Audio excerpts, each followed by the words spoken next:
nəsə eləmək lazım deyil bəzi vaxtlar ruzunu əldə eləmək üçün. Nəyisə tərk eləmək lazımdır. Oğlum bizlərdən dedik, nə edək? Mən deyərdim, nə etməyək? Nə etməyək ki, qapımız açılsın. Ruzuya mane olan amillər, ondan araşdırsınlar. O amillər hansıdır? Haqqun nas ola bilsin.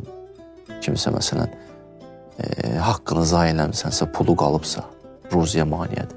Haramdan qazanmaq, bir də mən biri dedi, sələm verirdi, alırdı. Dedi, bir dua ilə gidən. Dedim, nəyə dua eləyim? Bu iş haramdır da. Allah özü Quranda buyurub ki, ayəsi də var hətta. Yəmhəqur riba. Allah ribanın, sələmin, bərəkətin götürüb.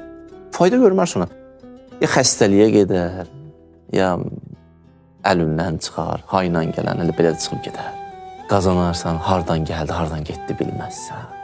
Ömrümün bərəkəti, sələm, müayət ol. Amma sədəqəyi nə deyir? Yurbis sədəqat.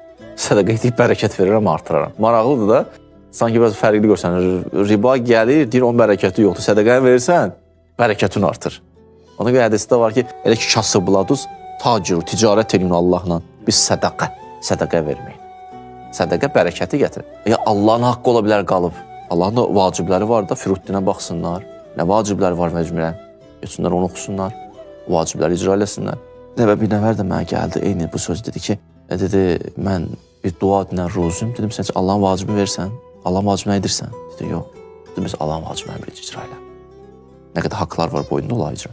Xülasə, nə etməməliyəm, onlar haqqında düşünmüyorlar.